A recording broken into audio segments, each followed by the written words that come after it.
रजिया की अब्बा सुनो, अरे उठो तो सही। अरे क्या मुसीबत आ गई? अरे हम लुट गए, बर्बाद हो गए। अरे देखो तो सही। क्या? देखो।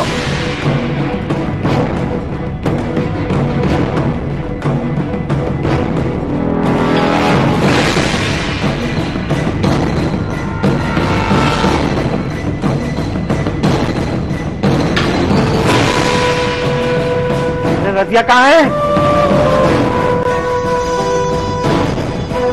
रजिया, रजिया कहाँ गई होगी? रजिया, अरे सुन तो ले।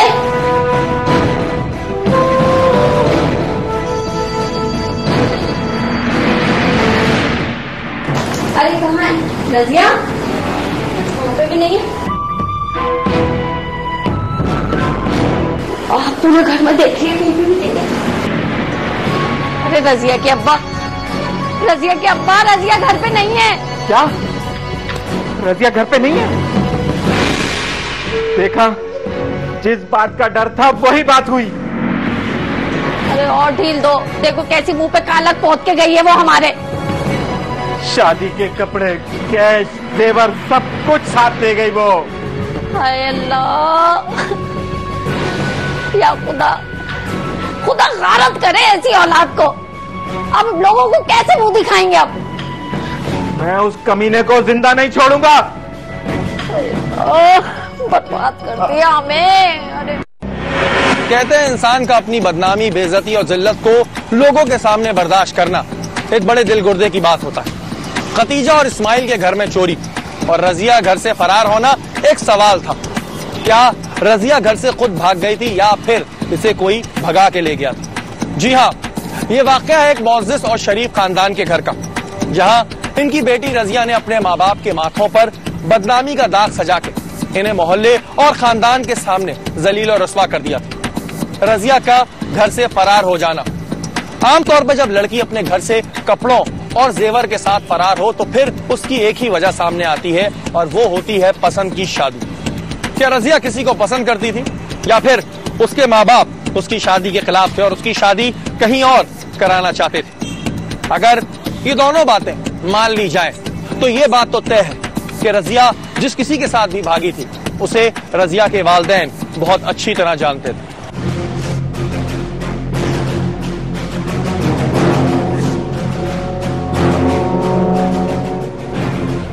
देख लिया ना, ये सब तेरे ढील देने का नतीजा है। इसी दिन के लिए मना करता था।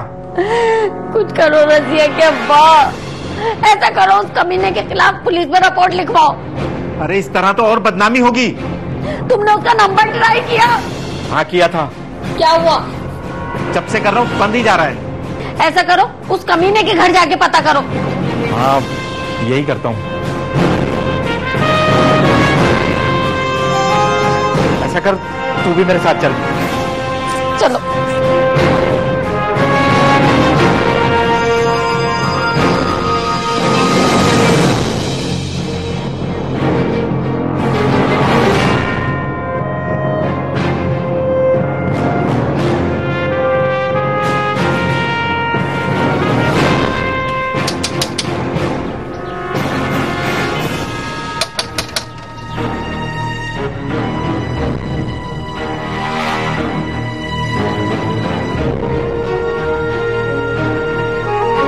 जबील, अच्छा नहीं किया तेरे बेटे ने।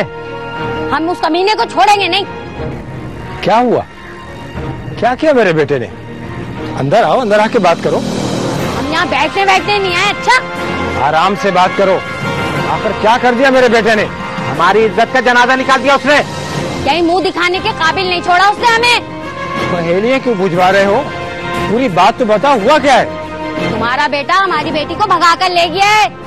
भगा कर ले गया है? तुम्हें कोई गलत फहमी हुई है। मेरा बेटा तो।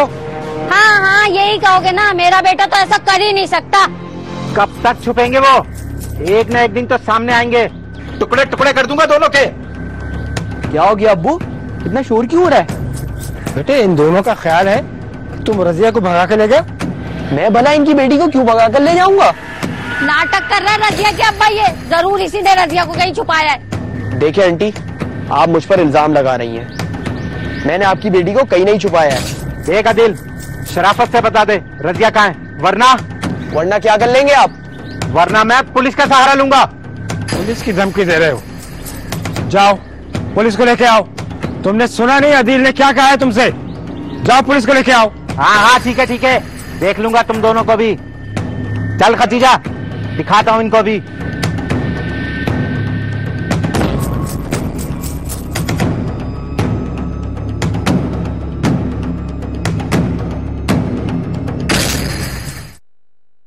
मेरा नहीं ख्याल कि अदील ने उसे कहीं छुपा के रखा है। अरे घर में रह के ड्रामे कर रहा है ताकि शक ना हो उसे किसी पर। लेकिन उसके अलावा किसी और के साथ जा भी नहीं सकती वो। अरे यही तो मैं कह रही हूँ, पुलिस में रिपोर्ट लिखवाओ उसके खिलाफ। हाँ बदनामी तो हो ही गई है, अब यही करना पड़ेगा। अरे मैं तो ये सोच रही हूँ रजिया के ससुराल वालों को क्या जवाब देंगे।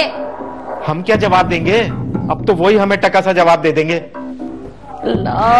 कहीं का ना रखा इस लड़की ने, हमें सारी इज्जत खाक में मिला के रख दी हमारी। अरे अगर उन्होंने निकाह कर लिया हुआ तो? अरे कह देना वर्गलाया था हमारी बेटी को, गुमराह कर दिया था उसे। लेकिन अगर रजिया ने पुलिस के सामने हमारे ही खिलाफ बयान दे दिया तो? हाँ ये तो मैंने सोचा ही नहीं, कुछ भी कर सकती है वो। अगर उसे हमारी इज्जत का जरा भी पास होता तो वो ये कदम नहीं उठाती। पता नहीं मेरी तरबियत में कौन सी ऐसी कमी रह गई थी जो आज ये मुझे दिन देखना पड़ रहा है। उसने तो हमें जीते जी मार डाला।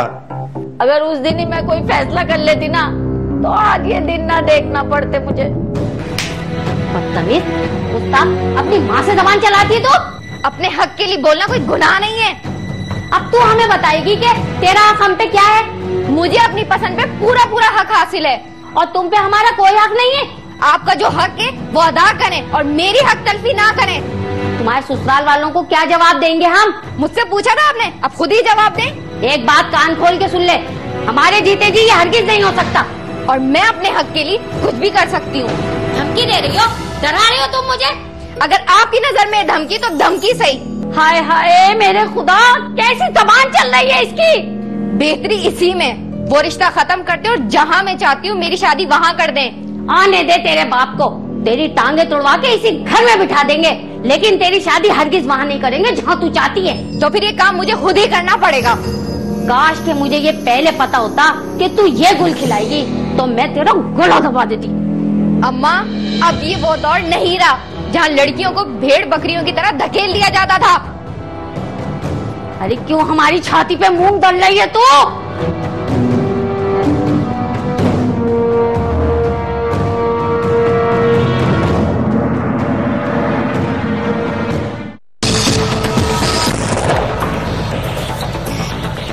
कौन है पाकिस्तान भर के? हाँ रजिया, बात की तुमने अपने अम्मी अब्बू से? की थी, फिर? वो नहीं राजी हो रहे। फिर अब क्या होगा? तुम बताओ। अम्मी आ गई मैं अम्मी। यार एक तो तुम्हारी अम्मी भी ना जब देखो बीच में आ जाती है। अगर तुमने अब रजिया को फोन किया ना तो तुम्हारी दोनों टांगे तोड़वा के तुम्हारे अब्बा को भिजवा दूंगी मैं, समझे तुम? आने दे तेरे बाप को, आज फैसला होकर ही रहेगा। अगर उस दिन हम कोई फैसला कर लेते ना तो आज ये दिन ना देखना पड़ते। तुम ठीक कहती हो खतीजा बेगम। अब कुछ भी हो देखा जाएगा। तुम जाके रिपोर्ट लिखाओ उसके खिलाफ पुलिस में। हाँ कहीं देर ना हो जाए।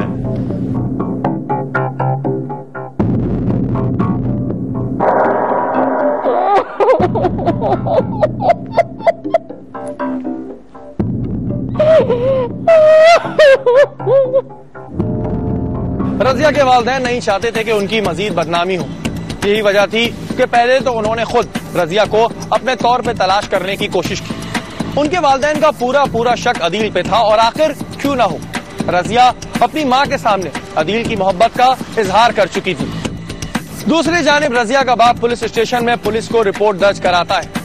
उधर पुलिस अदील के घर पे छापा मार के तलाशी लेती है, लेकिन तलाशी के दौरान ऐसा कोई सबूत नहीं मिलता जिससे पुलिस रजिया तक पहुंच सके। अदील को इंटेरोगेट किया जाता है और उसमें भी कोई खातिर खा रिजल्ट सामने नहीं आता। अभी पुलिस रजिया के केस को सॉल्व करने में लगी होती है। उधर एसएचओ साहब को रजिया के बारे में एक अहम खबर मौसूल होती है। कुछ बताया उस लड़के ने रजिया के बारे में? नहीं सर, बहुत डीट लगता है, इतनी आसानी से नहीं बताएगा। जरा देख समझ कर, कहीं लेने की देने न पड़ जाए। सर आप इसकी बिल्कुल फिक्र ना करें। आजकल मीडिया वाले भी जरा सी बात का बतंगड़ बना देते हैं। मीडिया वालों को तो बस नहीं चलता सर, राई का पहाड़ बना देते हैं। हेलो सर, आसिफ बात कर रहा हूँ। आसिफ बोलो सर एक बुरी खबर है। क्या खबर है? सर ये अस्पताल में डेड बॉडी आई है। किसकी है वो? सर हम जिस लड़की को तलाश कर रहे हैं, रजिया की। क्या? रजिया की डेड बॉडी? अस्पताल वाले उस लड़की के बारे में क्या कहते हैं? सर उसे मुर्दा हालत में अस्पताल लाया गया है। चेक तो कर लिया था ना कि वो रजिया ही है? जी सर वो रजिया ही है। अस्पताल वालों ने तो उसके घर वालों को भी इत्तला कर दी है। डेथ कैसी हुई इसकी? सर गला घोट के मारा गया। ये तो बहुत बुरा हुआ। तुम वहीं रुको, हम भी अस्पताल ही आ रहे हैं। ठीक है? Okay sir. Okay okay. खैरियत है सर? खैरियत नहीं है, आसिफ की कॉल आई थी, हमें फौरन अस्पताल चलना होगा। सर अदील का क्या करना होगा? उसे अस्पताल से वापस आकर दो हाथ करते हैं।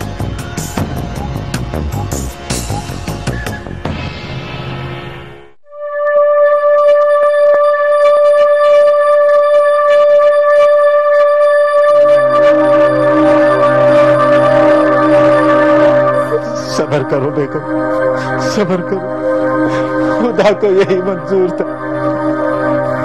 कैसे सबर करूं रजिया के अब्बा, मेरी बेटी खुदकुशी नहीं कर सकती।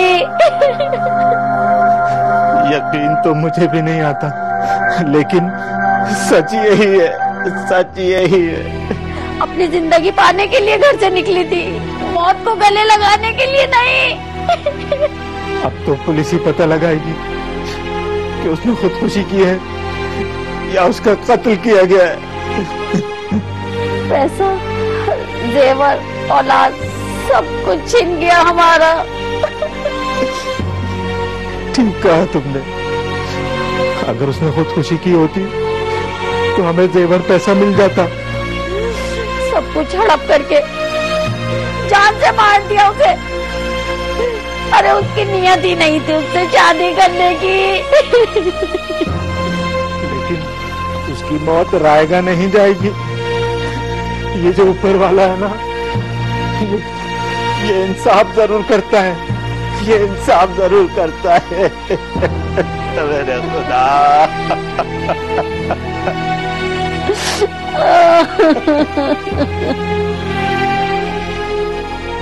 देखो अदील, सच सच बता दो कि इस केस में तुम्हारा कितना हाथ है? मैं सच कह रहा हूँ इंस्पेक्टर साहब, मेरा इस केस में कोई हाथ नहीं है। सर इसकी हड्डियां बहुत मजबूत हैं, थोड़ी देर के लिए फिर ले जाओ इसे। क्या तुम उससे मोहब्बत नहीं करते थे? क्या उससे शादी करना नहीं चाहते थे? ये सच है इंस्पेक्टर साहब कि मैं उससे मोहब्बत करता था, उससे शादी भी करना चाहता था, लेकिन क्या है? लेकिन सर जब एक दिन वो मुझसे मिलने आई।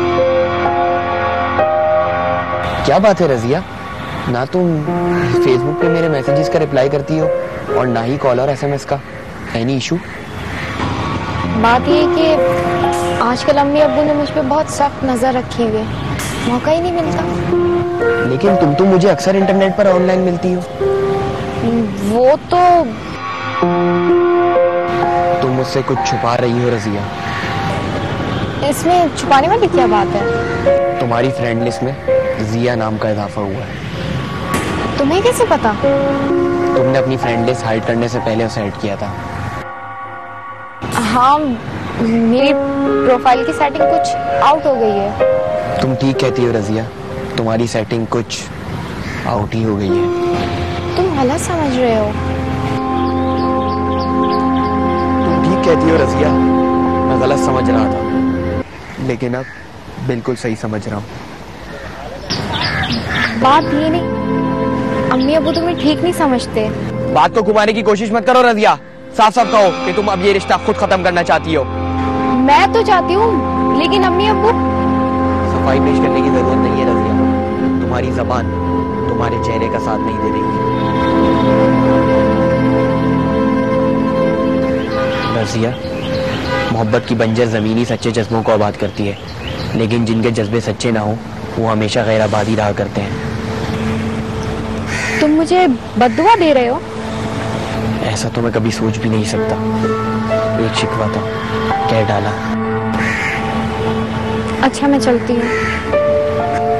तुम्हें रोकने का मुझे कोई हक भी तो नहीं है।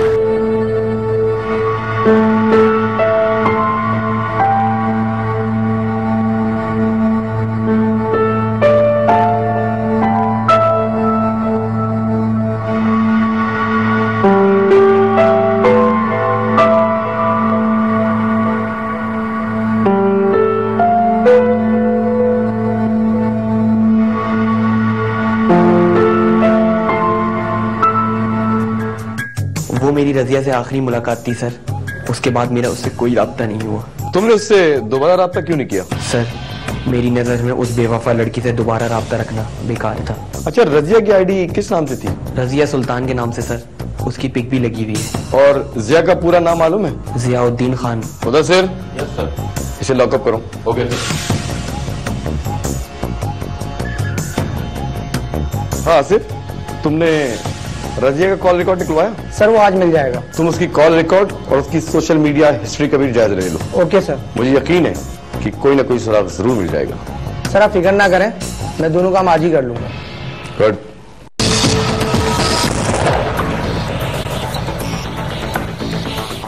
पुलिस अभी तक रजिया की गुमशुदगी और मौत का मुअम्मा हल नहीं कर सकी थी, लेकिन पुलिस को इस बात का यकीन हो चला था कि अदील का रजिया की गुमशुदगी और मर्डर में कोई हाथ नहीं।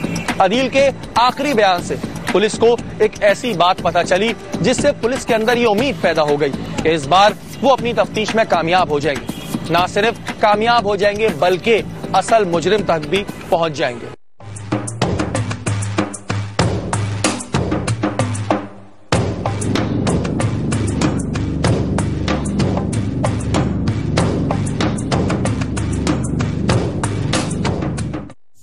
हाँ मुदस्सिर, क्या प्रोग्रेस है? सर अदील इस केस में बेकसूर लगता है। कौन कसूरवार है, यही जायजा लेने के लिए मैंने तुम्हें वहां भेजा था। मैं बताता हूँ सर, कसूरवार कौन हो सकता है। कौन हो सकता है सिर्फ कसूरवार? सर रजिया, अदील और जिया की कॉल रिकॉर्ड्स और उनकी सोशल मीडिया एक्टिविटीज की रोशनी में मेरे शक की सुई जिया पे जाके अटक गई है सर। मतलब तुम्हारी नजर में जियाउद्दीन खान ही असल कसूरवार है? Yes sir. एक बात और सर, जियाउद्दीन खान उसकी जाली आईडी है। अच्छा। उसका असल नाम नबील है और वो नई कराची का रहने वाला है। गुड। फिर देर किस बात की है? सर आपके ऑर्डर का इंतजार है। मुदस्सिर। Yes sir. आज रात छापे की तैयारी करो। Okay sir. Well done Asif, well done.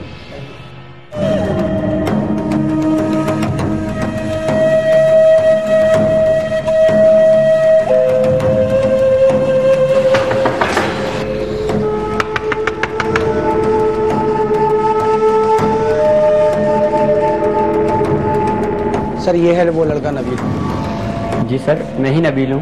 Asif, गिरफ्तार कर लो इसे। लेकिन सर मैंने किया क्या है? जाली आईडीज बना के मासूम लड़कियों को बेवकूफ बनाते हो। इसके घर की तलाशी लो। Okay sir. सर मैंने किसी को बेवकूफ नहीं बनाया। जियाउद्दीन खान किसका नाम है? जी जी जी सर, वो तो रजिया को तो जानते हो ना? कौन रजिया? वही रजिया जिसे तुम जियाउद्दीन खान के नाम से धोखा दे रहे हो। और ये कपड़े किसके? ये मेरी फैमिली के कपड़े हैं। मेरी मालूमात के मुताबिक तुम इस घर में अकेले रहते हो। और ये ज्वेलरी भी तुम्हारी फैमिली की है? जी सर, ये तो सर ये झूठ बोल रहा है। फैमिली के कपड़े और जेवर बैग में क्यों रखे हुए हैं, अलमारी में क्यों नहीं? आसिफ, इसे थाने ले चलो, वही पूछते हैं। Okay sir. मैंने कुछ नहीं किया सर। तुमने कुछ नहीं किया तो ये सब क्या है? चलो शराफत से चलो। तुमने ही उसे कत्ल किया है। सर मैंने उसे नहीं मारा। ये क्या कर रहे हैं अभी? अपनी सफाई थाने में चल के पेश करना। सर आसिफ, इन जेवरात और कपड़ों की शिनाख्त रजिया के घर वालों से करवा लेना। Okay sir.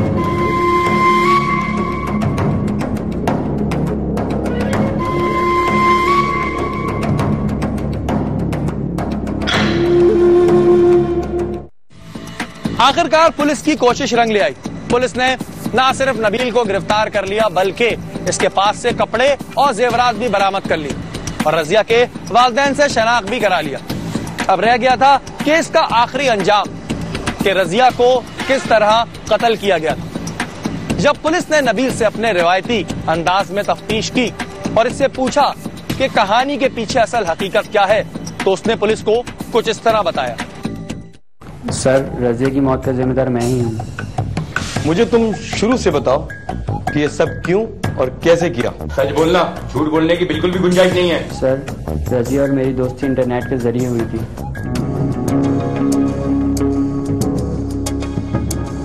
रजिया क्या तुम्हें मेरी दोस्ती पे यकीन नहीं है?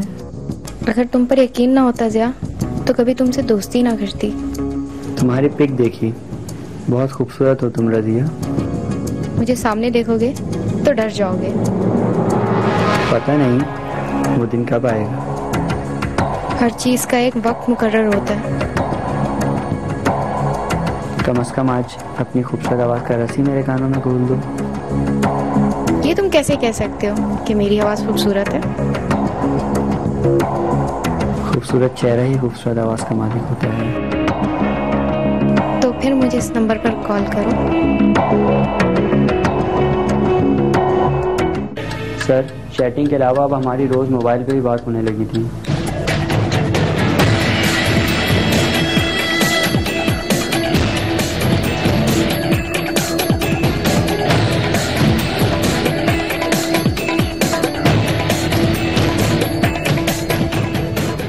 रज़िया, मैं तुमसे रोज ही बात करता हूँ, मगर फिर भी एक तशने की बाकी रहती है। ज़िया, तुमने ही तो कहा मैं तुम्हारी आँख का तारा हूँ, इसलिए तुम्हें ऐसा लगता है। तो क्या ये तड़प तुम्हें महसूस नहीं होती? अपने महबूब से मिलने की आरज़ू किसे नहीं होती। तो फिर हमारे दरमियान ये फासले क्यों? रस्म रिवाज की खानदानी जंजीरों ने मेरे पाँव जकड़ रखे हैं ज़िया। रस्म रिवाज की जंजीरें मोहब्बत से ज्यादा ताकतवर नहीं होती रज़िया। हाँ, मोहब्बत करने वाले एक दूसरे की तरफ खुद ही खींचे चले आते हैं। दुनिया की कोई ताकत उन्हें जुदा नहीं कर सकती। तुम बदल तो नहीं जाओगे ज़िया? दुनिया बदल सकती है मगर ज़ियाउद्दीन खान नहीं। तुम्हारे इन्हीं हौसलों ने तो मुझे भी बहादुर बना दिया है। मतलब तुम अब अपने हक के लिए जंग कर सकती हो? हाँ, मैं तुम्हारे लिए पूरी दुनिया से लड़ सकती हूँ ज़िया। तो फिर हम कब मिल रहे हैं? बहुत जल्द ज़िया। मैं उस दिन का बेचैनी से इंतजार करूंगा रज़िया। मुझे भी तुमसे मिलने के बाद सुकून मिलेगा।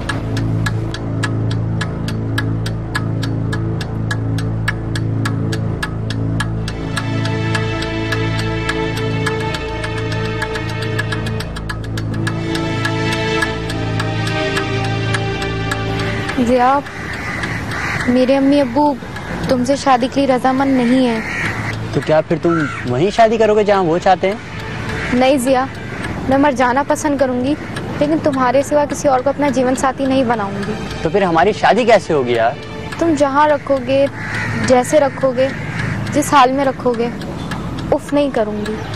मतलब तुमने सच में अपना घर बार और माँ बाप को छोड़ने का फैसला कर लिया है? तुम पर मैं अपना सब कुछ कुर्बान कर सकती हूँ ज़िया। लेकिन रज़िया, शादी के बाद तुम्हें देने के लिए मेरे पास कुछ भी नहीं है। मेरे अम्मी अब्बू ने मेरी शादी के लिए कपड़े, जेवर और कुछ पैसे रखे हैं, मैं वो सब ले आऊंगी। और अगर तुम्हारे अम्मा अब्बा तुम्हें ढूंढते ढूंढते मुझ तक पहुँच गए और पुलिस केस कर दिया तो? तुम्हारे बारे में कोई भी कुछ नहीं जानता, तुम फिक्र ना करो, मैं तुम्हारे साथ हूँ। तो फिर तुम एक काम करना, जब कल तुम्हें फोन करूँ ना तो अपना सामान लेके अपने घर से आ जाना, ठीक है? तुम कितने अच्छे हो ज़िया। सर, दूसरे दिन मैंने उसको फोन करके अपने घर आने को कहा और इससे अपना सब सामान और जेवरात पैसे लाने के लिए भी कहा। और जब वो मेरे घर आई, बैठो।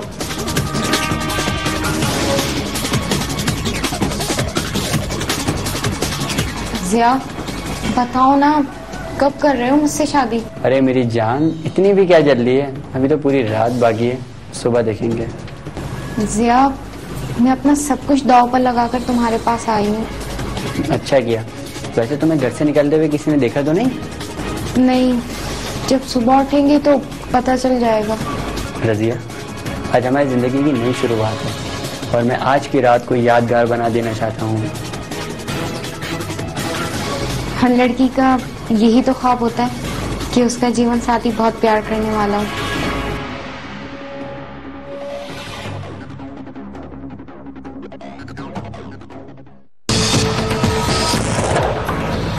Shahid Afridi bottle now. 100% passion. Up to 100% dandruff free.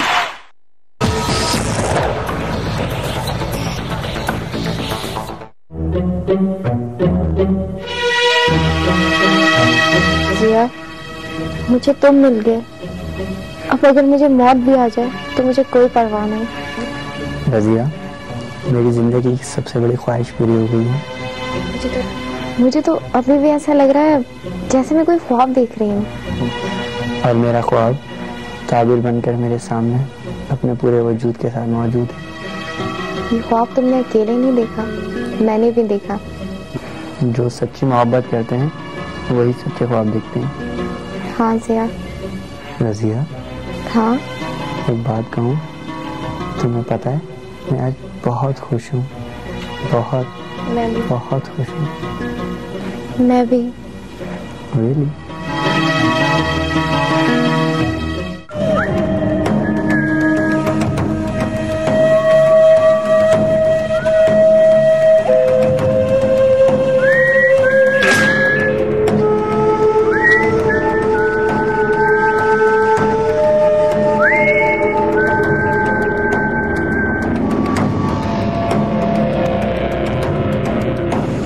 क्या बात है जिया?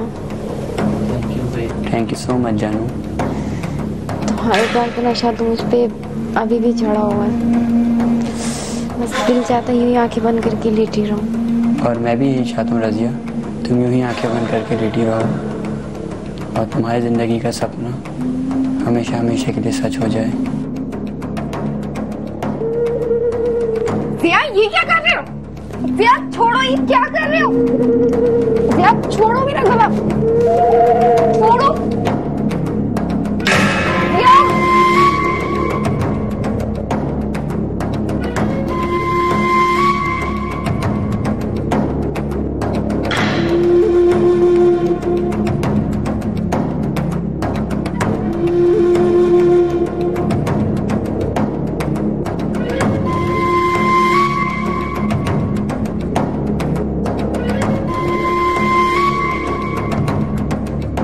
मैंने रजिया को धोखा दिया है, मैं उससे मोहब्बत नहीं करता था। फिर तुमने ये जुर्म क्यों किया?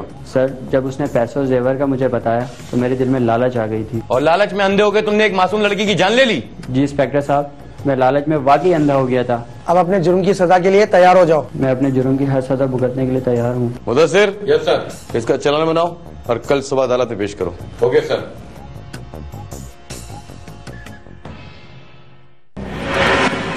जी नाज़रीन, आप लोगों ने देखा कि किस तरह एक कम उम्र मासूम लड़की को एक दरिंदा सिर्फ इंसान ने अपने मोहब्बत के जाल में फंसा के अपने वालिदैन से इस कदर बददिल कर दिया कि वो एक इंतहाई कदम उठाने पे मजबूर हो गई। वो लड़की जिसको मंजिल समझ रही थी, वो उसे हमेशा हमेशा के लिए मौत की नींद सुला के चला गया। कहते हैं वालिदैन को अपने बच्चों पे कड़ी नजर रखनी चाहिए कि वो इतनी देर किससे टेलीफोन पे बात कर रहे हैं, अगर ज्यादा देर इंटरनेट यूज कर रहे हैं तो उस पर क्या कर रहे हैं। ये तमाम चीजें देखना वालिदैन का फर्ज है, क्योंकि अगर बच्चे मिच्योर नहीं होते तो उनके वालिदैन या उनके सरपरस्ते आला तो मिच्योर होते हैं। इस बारे में सोचिएगा जरूर। अगले हफ्ते फिर हाजिर होंगे कहानी के पीछे किसी नई कहानी के साथ। तब तक के लिए अपने मेजबान शहरी को इजाजत दीजिए। अल्लाह ने